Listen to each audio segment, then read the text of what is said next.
Which cars should you avoid here in Kenya as locally used? I have about 8 cars you should avoid because these cars have been troublesome. Even if you're given for free, please do not take them. My name is Ian and this is Car Advice Kenya. The first car is a Toyota and it is the Toyota Mach X. Yes, we start with a Toyota in this list of cars you should avoid because we are talking about specifically the 2005 to 2009, Toyota Mach X. And why should you avoid this car? Now, before even I tell you why, you should notice that these cars are being sold for cheap if you check on social media, from maybe 500,000 to 700,000. 700,000 is a very clean one. You can even get one for 450,000.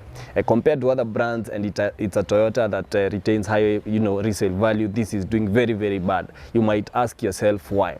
Now, the reason is not whether an engine issue, electrical issues, or transmission issues. It is mainly because of consumption. Now, this series of the Mach X came with the 2.5 liter, commonly the 2.5 liter V6 petrol, and that engine is said to be a very, very, big engine, and it is a guzzler. Now, owners of these cars are complaining that they even get less than 10 kilometers per liter in city driving. In long distance driving, it's not doing any better. These cars have been very, very, they consume fuel so much compared, to other cars in the same class. Now, people selling these cars right now have used the cars for some years, so the engine, transmissions a bit older.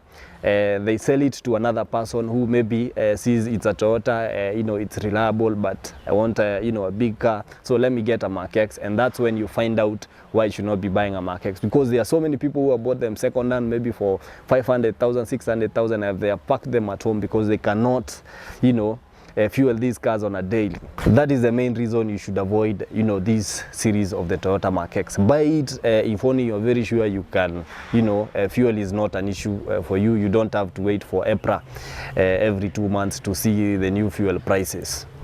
Now, what will be this list without the Nissan? Because we have the Nissan Murano. Any generation, that is the first and the second generation, of the Nissan Murano, any generation that came with the 3.5 liter V6 petrol.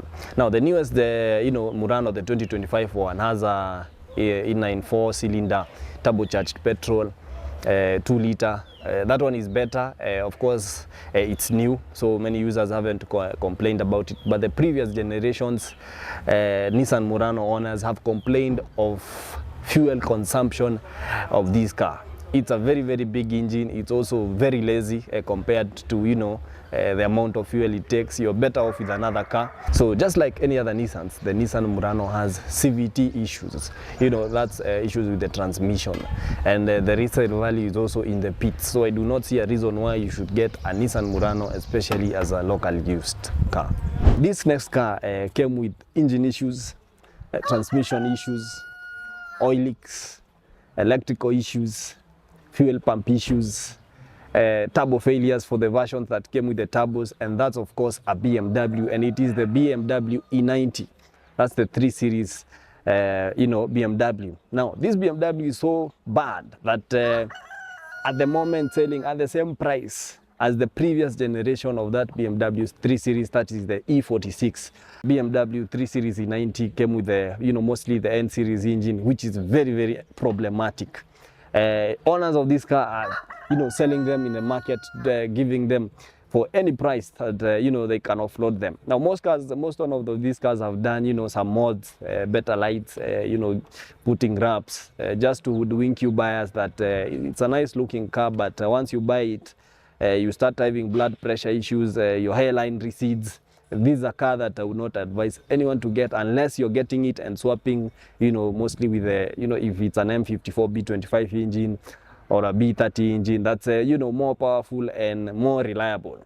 The next car is, of course, a Land Rover, and it is the Land Rover Freelander. That's the 2006 to 2014 model. Production was stopped in 2014, and Land Rover replaced it with the Land Rover Discovery Sport, because of how unreliable this Freelander was. Now, this Freelander had gasket failures, front rear differential wear, the EGR valve failure, leaking power steering hoses, and electrical glitches.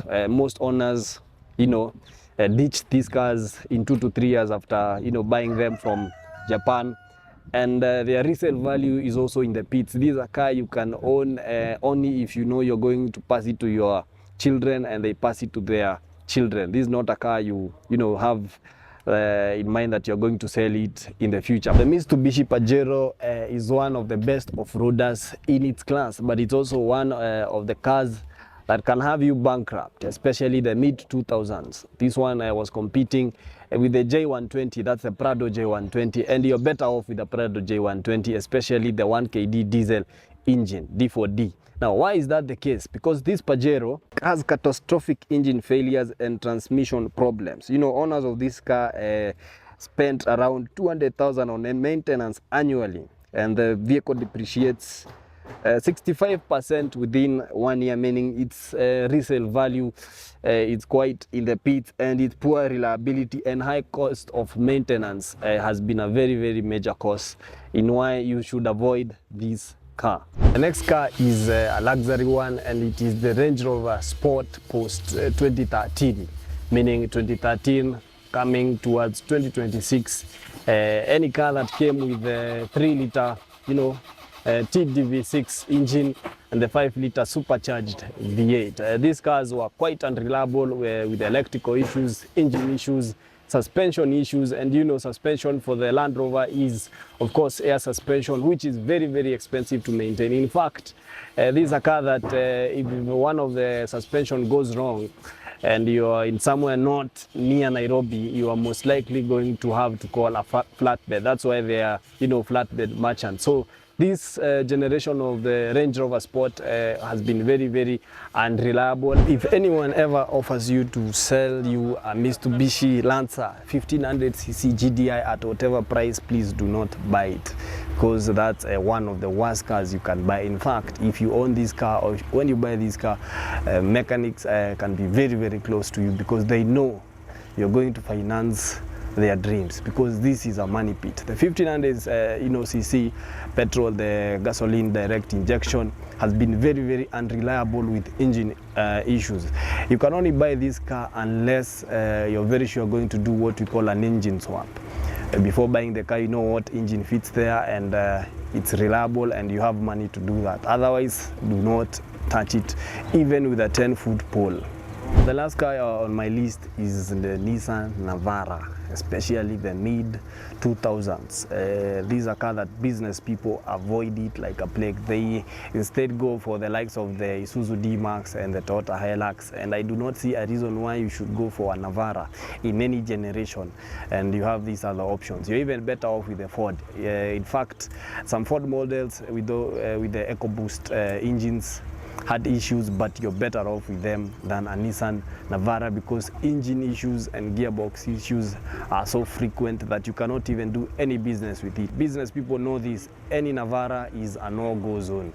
So that's it, guys. That's my list. 8 cars you should avoid as locally used cars. If you think I've not mentioned a car that is quite unreliable as locally used, please let me know or comment down below, and also check out my car pages at Car Advice Kenya and follow, and let's talk more about cars. That's it. My name is Ian. Till next time, goodbye.